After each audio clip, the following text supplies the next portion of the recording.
สภาแห่งชาติแห่งสาธารณรัฐประชาธิปไตยประชาชนลาวเป็นเจ้าภาพจัดกล่องประชุมกรรมาธิการเรียกงานสมาชิกรัฐสภาของสมาชารัฐสภาฟรังโกโฟนีหรือ RPF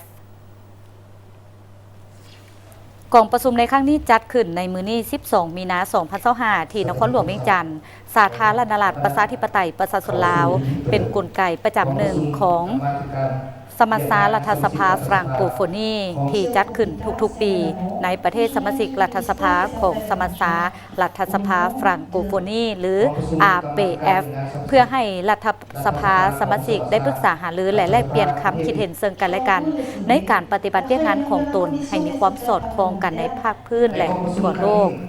กองประชุมจัดขึ้นภายใต้การเป็นประธานร่วมระหว่างสภาแห่งชาติแห่งสาธารณรัฐประชาธิปไตยประชาชนลาวและสมาชารัฐสภาฟรังโกโฟนี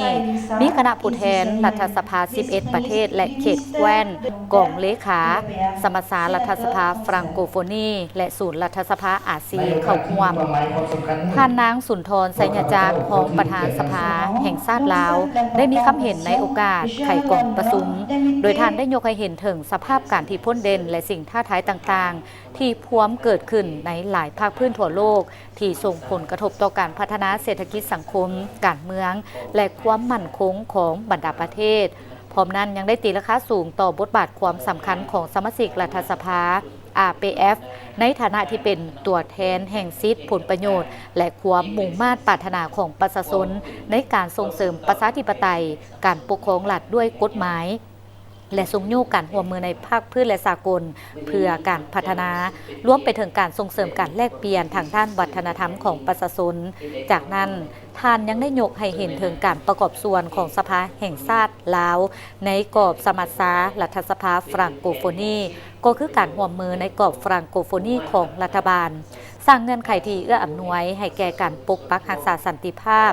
เสถียรภาพและการร่วมมือเพื่อการพัฒนาเรียกร้องให้รัฐสภาสมาชิกฟรังโกโฟนี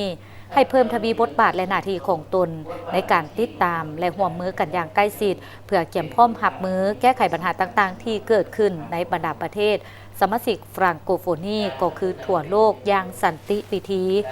กองประชุมกรรมาธิการเรียกงานสมาชิกรัฐสภาครั้งนี้จะมีการจัดสัมมนาแลกเปลี่ยนบทเรียนในเรียกงานรัฐสภาเพื่อให้บรรดาผู้แทนกองประชุมได้สุ่มใส่ปรึกษาหารือแลกเปลี่ยนคำคิดคำเห็นและถอดถอนบทเรียนร่วมกันเกี่ยวกับการนำไส้ปัญญาประดิษฐ์เข้าในเรียกงานรัฐสภาโดยจะดำเนินภายใต้3หัวข้อสำคัญคือ